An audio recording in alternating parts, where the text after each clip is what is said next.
Shalom Bapak Ibu dan Saudara sekalian, damai sejahtera Allah selalu bersama dengan kita, kasih setianya selalu baru setiap hari dalam hidup kita.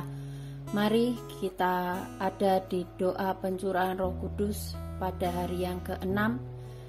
Sebelum kita merenungkan firman Tuhan bersama-sama, sebelum kita menyirami hati kita dengan benih-benih firman Tuhan, mari kita mau menyembah bersama. Haleluya.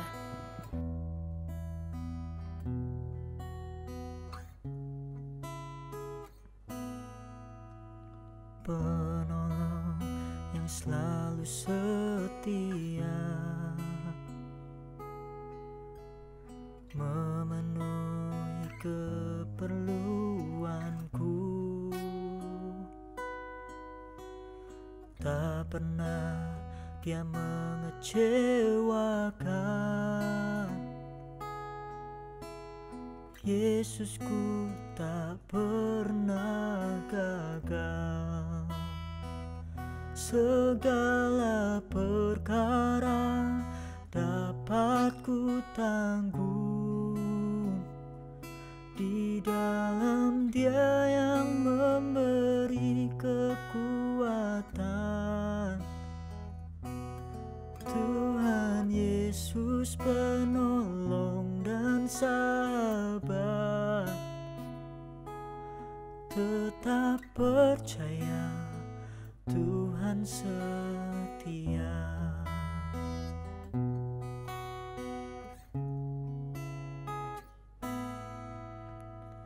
Penolong yang selalu setia, memenuhi keperluanku.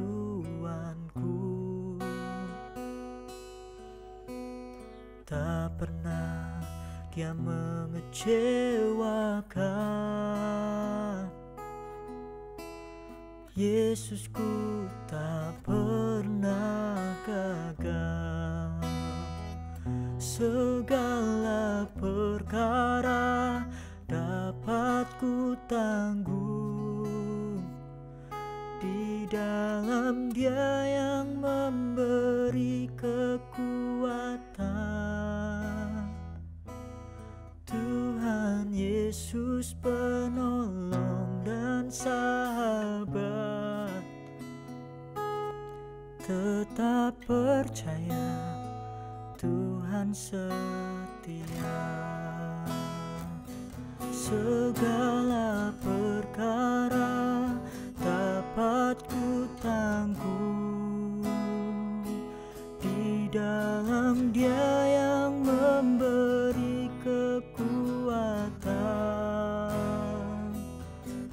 Tuhan Yesus penolong dan sahabat,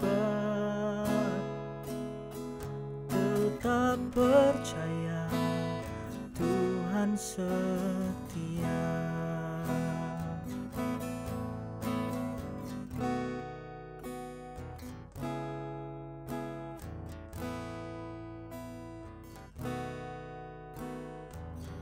Bapak Ibu Saudara sekalian, kita seringkali tidak sengaja memecahkan gelas-gelas kaca, gelas kaca, gelas yang berguna, gelas yang bermanfaat.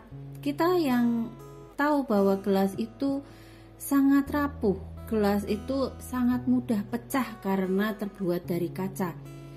Tapi seringkali kita lupa untuk lebih berhati-hati dalam menggunakan gelas-gelas kaca tersebut. Seringkali kita sembrono dalam pemakaiannya maupun dalam cara penyimpanannya. Gelas kaca ini hampir mirip, boleh dibilang mirip dengan hati seorang manusia. Hati manusia secara fisik adalah organ tubuh yang sangat penting dalam kelangsungan hidup manusia. Tapi tidak banyak orang yang peduli dalam menjaga organ tubuh yang satu ini. Hati itu adalah organ tubuh yang berfungsi menghancurkan sel darah merah yang sudah tua, membersihkan darah dari senyawa berbahaya seperti racun, efek obat-obatan, dan juga alkohol. Organ ini juga menghasilkan protein yang sangat berperan penting dalam pembekuan darah. Dan organ ini juga sangat penting dalam menghasilkan protein untuk pertumbuhan di masa usia anak-anak. Organ hati ini juga membantu proses pencernaan dan menyimpan energi. Dan yang terpenting adalah hati adalah organ yang menghasilkan sistem kekebalan tubuh manusia. Sebanyak itu fungsi organ hati, tapi tidak banyak orang yang memperdulikan dan merawat organ tubuh yang satu ini.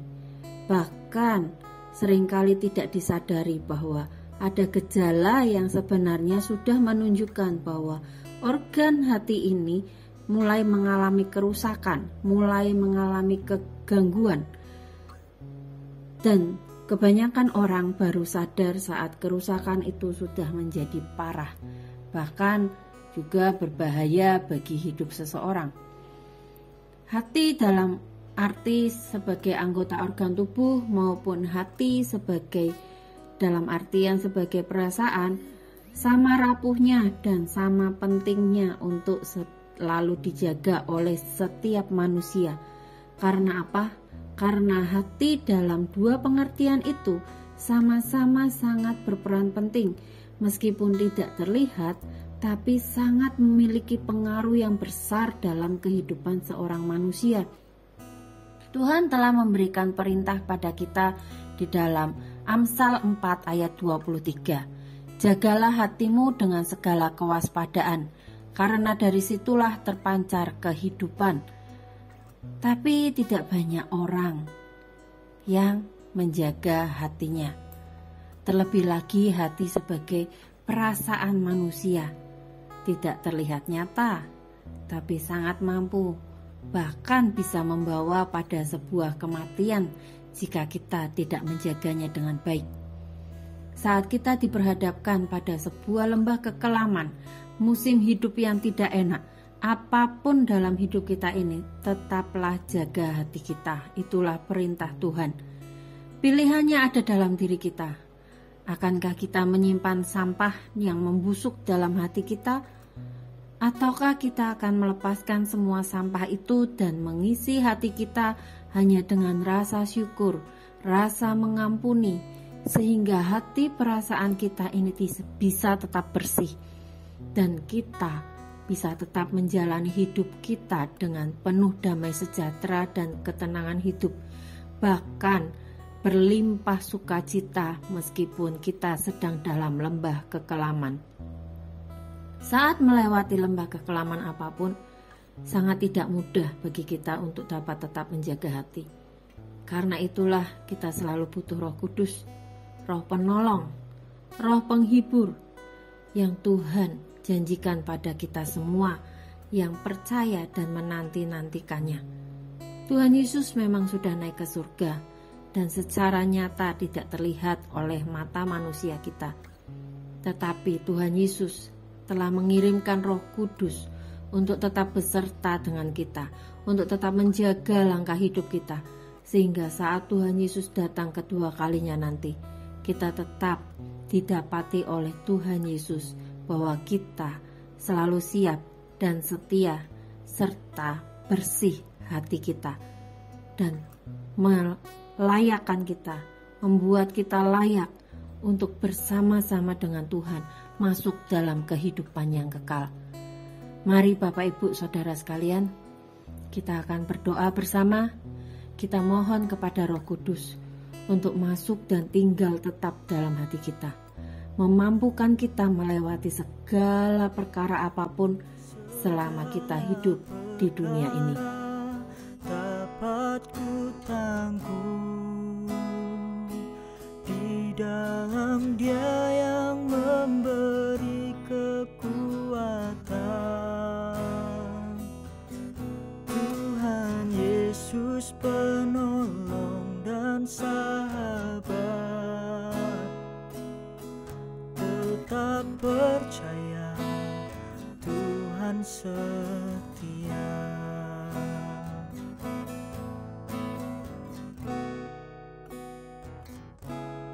Ya Roh Kudus, Roh Allah yang setia dan penuh kasih, jamahlah hati kami semua saat ini. Penuhkanlah hati kami dengan urapan kuasa Roh Kudus-Mu. Kami bersatu hati, membawa setiap doa-doa syukur dan pengharapan kami kepadamu. Kami bersyukur ya Bapa, atas apa yang ada dan yang kami alami sampai saat ini.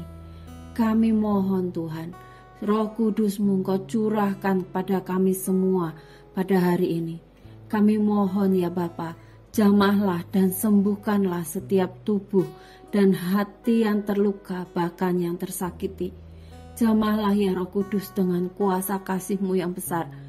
Pemulihan dari segala sakit penyakit kami percaya dalam nama Tuhan Yesus terjadi nyata saat ini, mengalir pada setiap kami yang sakit dan lemah saat ini.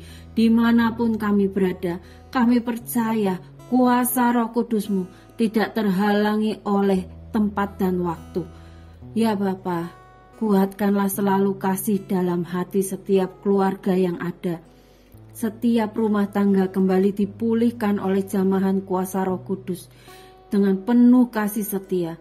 Hubungan dalam pasangan suami istri maupun orang tua dan anak kembali Engkau pulihkan oleh kasih-Mu ya Roh Kudus. Kota-kota dan bangsa-bangsa juga boleh terjaga oleh kuasa kasih-Mu ya Roh Allah yang hidup. Dimanapun dan kapanpun seluruh bumi ini Engkau pulihkan ya Bapa, dan menjadi selalu penuh dengan damai sejahtera dan kasih serta sukacita yang dari surga. Roh Kudus, terima kasih Engkau mau hadir dalam hidup kami. Terima kasih Bapa untuk berkat urapan Roh Kudus yang Kau curahkan ke atas kami semua. Dalam nama Tuhan Yesus kami berdoa dan mengucap syukur. Haleluya. Amin.